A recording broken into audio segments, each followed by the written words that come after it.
Welcome to Fingrad, a learning initiative by Trade Brains. आज हम बात करने वाले हैं ट्रेंडिंग मार्केट की कि ट्रेंडिंग मार्केट क्या होता है, उसको किस तरीके से आइडेंटिफाई किया जाए एंड उसको अर्ली स्टेज में कैसे पहचाना जाए ताकि एक ऑप्शन बायर जो है वो उसका फायदा उठा सके। तो सबसे पहले हम जानते हैं कि ट्रेंडिंग मार्केट होता क्या है।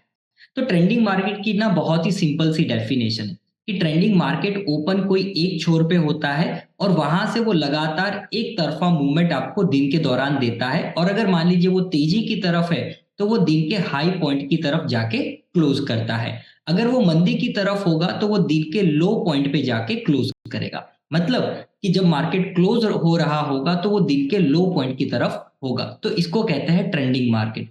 जनरली ऐसे मार्केट में जब ऑप्शन बायर ट्रेड करता है तो उसको बहुत अच्छा मुनाफा मिलता है, क्योंकि मार्केट यूनी डायरेक्शनल चलता है। ऑब्वियसली जिगजैग मैनर में जाएगा, लेकिन गिरावट जो होगी वो बहुत छोटी होगी, जबकि अपसाइड जो है वो काफी बड़ी होगी। इसलिए ट्रेंडिंग मार्केट को आइडेंटिफाई करना जरूरी है।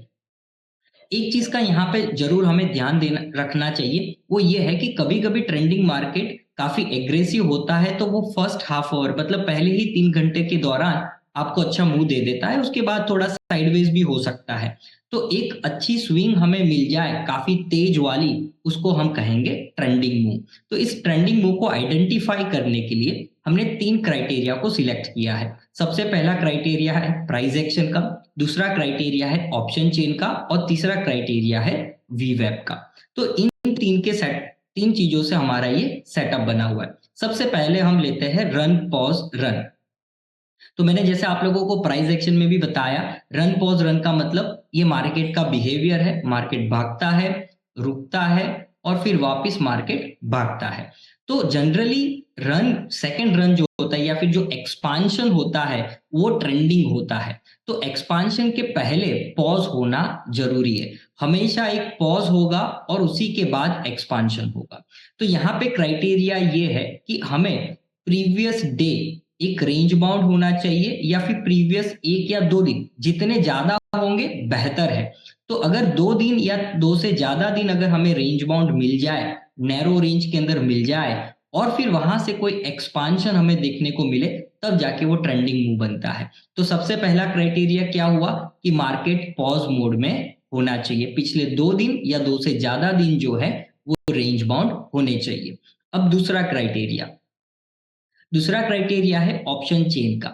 ऑप्शन चेन के अंदर हम लोगों ने करीबन 4 सेटअप सीखे, plus plus plus minus and all. तो उसके अंदर जो 2 सेटअप है, प्लस माइनस या फिर माइनस प्लस, वो वाला सेटअप होना चाहिए। कहने का मतलब ये है कि जो कॉल राइटर है, मान लीजिए बहुत तेजी से बढ़ रहे हैं, तो उसके सामने जो पुट राइटर है वो डिक्रीज होने चाहिए। मतलब चेंज इन ओपन इंटरेस्ट जो है पुट का, वो नेगेटिव होना चाहिए आउट ऑफ द मनी में। जब ये होगा तो जो दो लाइन है, जिसका हम लाइन चार्ट हमने देखा, वो लाइन चार्ट इस तरीके से डिफरेंशिएट होगा, और तब जाके आपको ट्रेंडिंग डाउनवर्ड डे देखने को मिलेगा।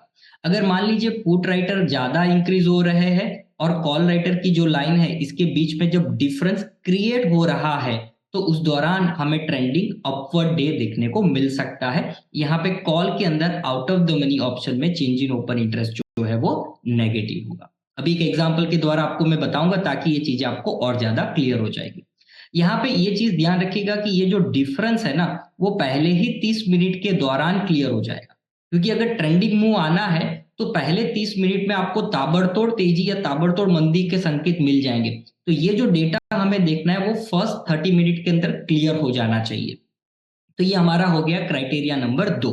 अब आ जाते हैं क्राइटेरिया नंबर 3, वो है वीवैप। जनरली क्या होता है कि ट्रेंडिंग डे जो होता है ना, वो अपने एवरेज प्राइस से दूर चला जाता है। तो वीवैप जो है आइदर स्लोपिंग डाउनवर्ड होगा या स्लोपिंग अपवर्ड होगा। प्राइस उसको एक बार तोड़ेगी, शायद वो ऊपर में तोड़ दे या नीचे में तोड़ दे। अगर उसने जैसे यहाँ पे ट्रेंडिंग डाउन है, नीचे में एक बार तोड़ा, उसके बाद प्राइस जो है वो वीवैप से दूर रहेगी, वीवेब के नजदीक ज्यादा नहीं जाएगी। तो वीवेब से डिस्टेंस आपका लगातार समय के साथ इंक्रीज होता जाएगा।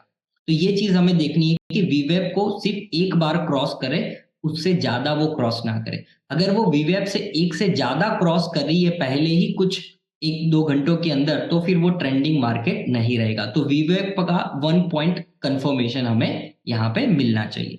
तो चलिए एक एग्जाम्पल के द्वारा देखते हैं कि इस 3 क्राइटेरिया को मार्केट ने कैसे यहाँ पे फुलफिल किया है।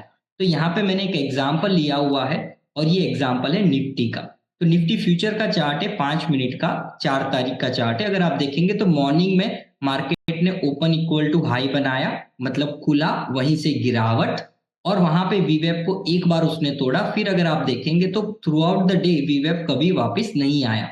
तो 12 बजे तक मार्केट 18,375 से लेके गिरते हुए मार्केट 18,175, मतलब 200 पॉइंट की डिक्लाइन हमें देखने को मिल गई one way.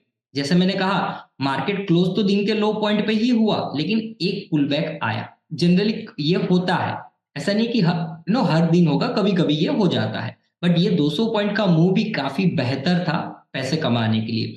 At the same time अगर आप देखेंगे, ऑप्शन चेन का डेटा मैंने 4 तारीख का यहाँ लिया हुआ है, और यहाँ पे अगर आप ऑप्शन चेन के डेटा के हिसाब से देखेंगे तो जैसे मैंने आपको कहा कि आपको रेंज बनानी है, तो प्रीवियस डे का क्लोज था 18,400, तो वहां से हम 500 पॉइंट ऊपर 500 पॉइंट नीचे लेंगे। तो यहाँ पे हम लेंगे 18,900, एंड यहाँ पे हम ले लेंगे 17,900। तो ये आपकी रेंज बन गई। अब इस रेंज में अगर आप देखेंगे तो मॉर्निंग में ही आपका डिफरेंस यहाँ पे क्रिएट हो चुका था कि कॉल राइटर इंक्रीज हो रहे थे और पुट राइटर डिक्रीज हो रहे थे। तो जब ये डिफरेंस क्रिएट हो जाए, प्लस अगर आप देखेंगे प्राइस एक्शन के हिसाब से, तो प्रीवियस 2 दिन जो थे वो भी नैरो थे या फिर रेंज बाउंड थे। तो यहाँ पे अगर आप देखेंगे, आपको मैं दिखाऊं तो प्रीवियस 2 दिन का जो कारोबार हुआ था वो भी आपको रेंज बाउंड ही देखने को मिलेगा। तो जनरली ऐसे रेंज बाउंड मार्केट के अंदर जब हमें ऐसा ट्रेंडिंग मूव देखने को मिले जहां पे ओपन इंटरेस्ट क्लियरली वहां पे डिफरेंशिएट हो रहा हो, प्लस प्राइस वीवेप से, अब वीवेप भी ट्रेंडिंग डाउनवर्ड है, एक बार थोड़ा फिर प्राइस वीवेप से दूर जा रही हो, परफेक्ट कॉम्बिनेशन होता है वहां पे पुट ऑप्शन खरीद के बड़ा मुनाफा कमाने का। तो आई होप आपको ये समझ में आया होगा कि ट्रेंडिंग डे को किस तरीके से हम आइडेंटिफाई कर सकते हैं। धन्यवाद। मिलते हैं नेक्स्ट सेशन के अंदर।